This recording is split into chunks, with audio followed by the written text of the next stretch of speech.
had in the White House a partner. And he didn't come by himself, right? We have Vice President Kamala Harris. I can hardly say these words without smiling. And we have Dr. Jill Biden, an educator who's still teaching, and an NEA member, as she said. We know that they will partner with us to reclaim public education as a common good, as the foundation of this democracy, and then transform it into something it was never designed to be. And that is a racially and socially just and equitable system that prepares every student, everyone, to succeed in a diverse and interdependent world, to live into their brilliance. So, Dr. Jill, I cannot tell you how excited we are to partner with you and all of the cabinet members that President Biden has gathered around him to partner with all of us, because he's already proven to us, just like you said, his first day, he signed executive orders that actually proved that he was taking serious the racial injustice in this country, that actually proved that he was taking serious the coronavirus that has killed over 400,000 Americans, that he was taking seriously the need to unite this country in a powerful way. Because here's the thing, Dr. Jill, I know you know this. Our children, our babies, are depending on us to be worthy of them.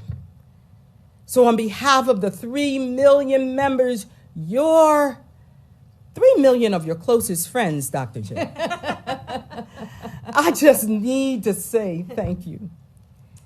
Thank you for your courage and conviction. Thank you for your dedication to your profession and to the students of this country. Thank you for living up to the promise and the ideals of America.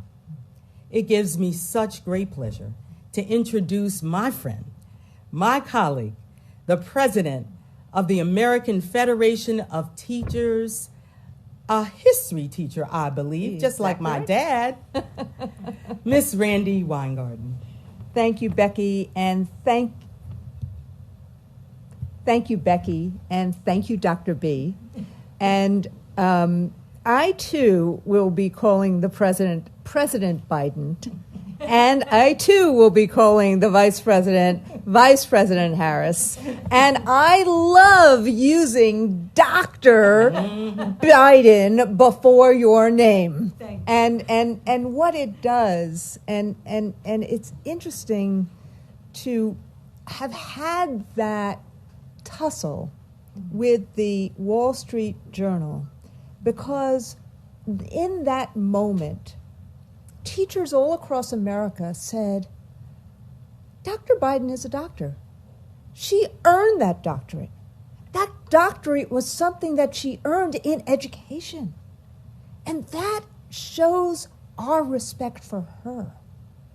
And frankly, today shows your and your husband and Vice President Harris's respect for the educators in America.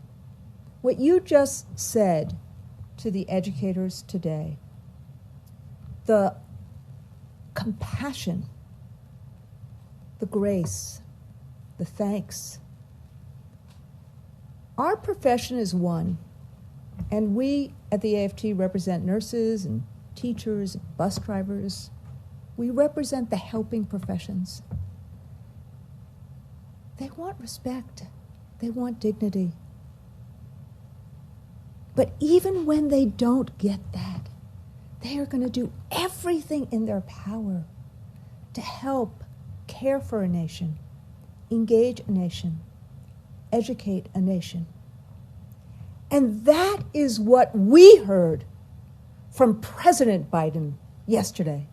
And that is what we heard from that amazing poet, Amanda Gorman, yesterday.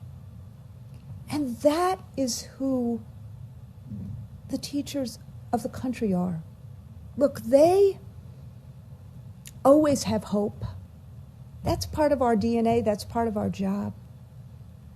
But what we have seen in this campaign and in the weeks since you and Joe Biden have been announced as president, elected as president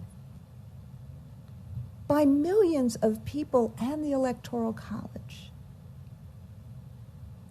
you have made it clear to educators that it's not just hope, but help is on the way. And not just words, but actions.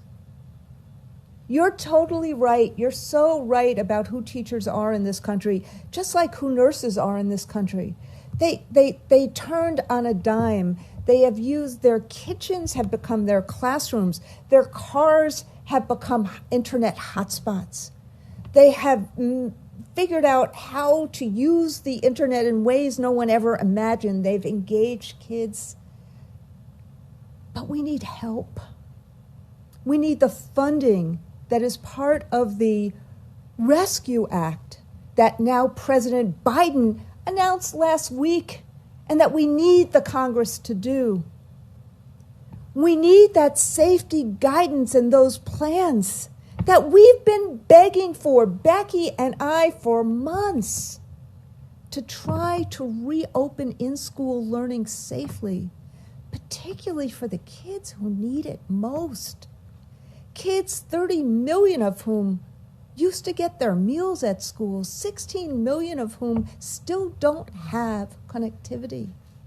These are real people's problems, and that's what you talk about all the time, Dr. B. And that's what your husband said yesterday and today with the executive orders to tackle COVID and to reopen schools safely, and by picking Dr. Miguel Cardona as Secretary of Education. Today is a moment where we feel respected, and our members feel respected, and educators all around the country feel respected. But we know that we have more to give.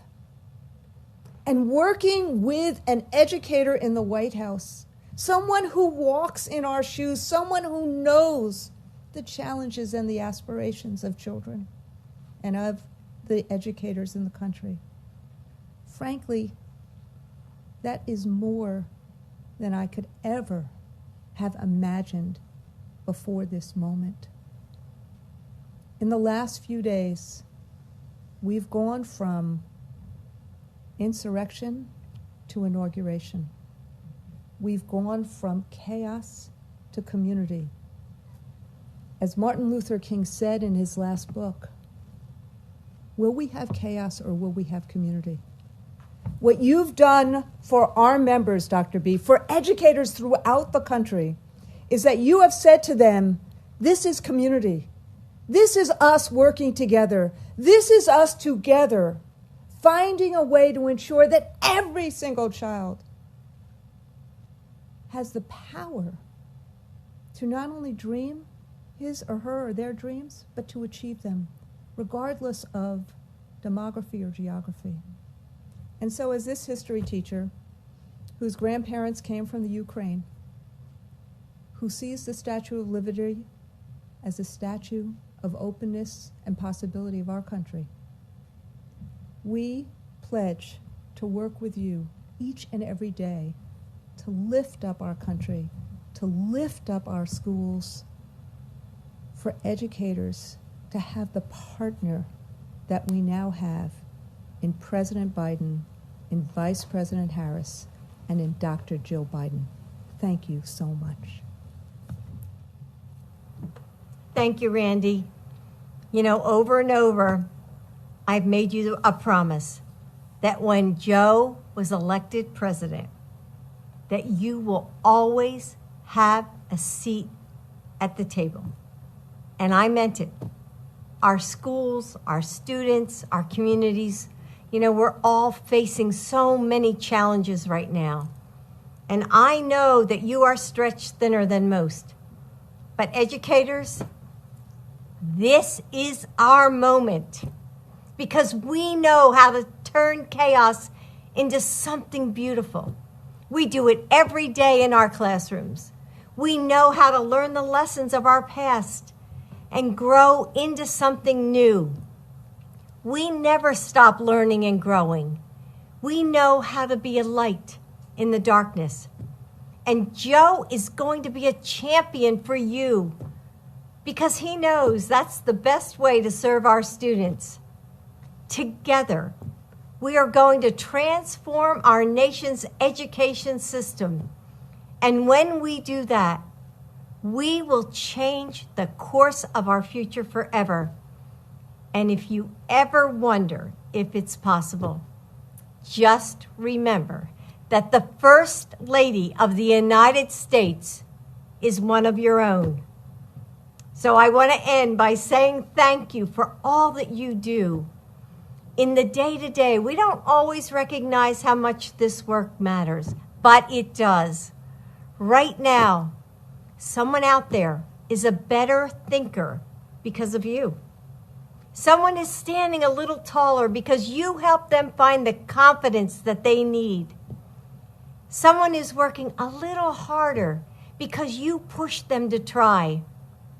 And someone is kinder because you showed them what it meant. Someone is braver because you helped them find their courage. Student by student, you are changing the world. Thank you for that work. And thank you for all that you will help us do to build a better future for all students. Thank you.